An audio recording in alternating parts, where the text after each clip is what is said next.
Officer's location. Confirm male shot. Radio copy, shots fired.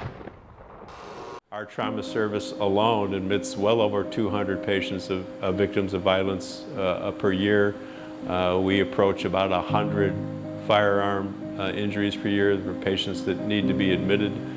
On our trauma service right now, we have 5 victims of firearm violence, all from this community.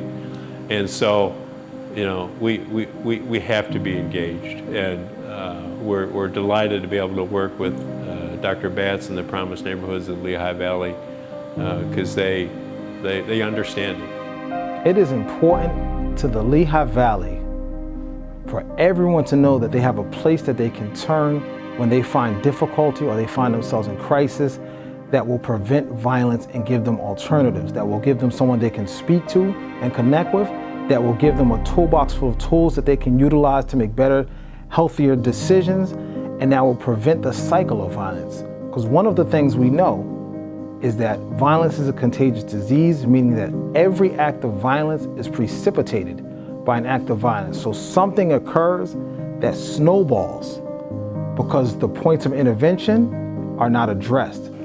Contagious diseases start in one location and they spread through human contact. And violence is the same through emotional contagion. So human beings, we mirror each other's emotions.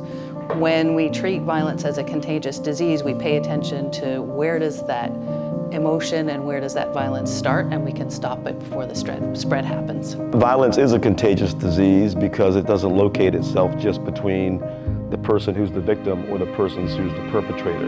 You know, it robs families of precious time that they should be spending together, thriving and building a future. It really stunts people's emotional growth. I know folks that are, you know, 50, 60, 70-year-old that are dealing with things that happened when they were 15, 16, 17, 18. I think one of the things that's so beautiful about what Zero Youth Violence is doing in Allentown is it's taking this model of healing that's both individual and at the community level, and helps all of us come together and realize that each person has a way to give back and contribute to a community that can overcome violence. I appreciate the fact that the work that we're doing within the community through our End Violence initiative is very relational. It's non-transactional. We don't send folks within our community who are not credible messengers. We send folks to work with other folks who look like them and who can respond to them on the basis, many times, of what they have experienced firsthand. We believe in the credible messenger model because we believe that everyone in the community has something to contribute to the community growing and being successful. We believe that there aren't any throwaway people.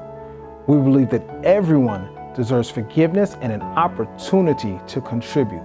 So we work with the folks that have been at the bottom, the folks that they say have created harm, have done wrong, have violated the norms of society, and we work with them to create repair and healing, and we know that they are the ones that have credibility in the community, that they are the ones that are trusted by those most likely to commit violence, and that they are the ones that can shift the tide and change the decision-making across the community. I am a survivor and former perpetrator of gun violence, and that lived experience provides me with a unique lens and equips me to help them make healthier decisions.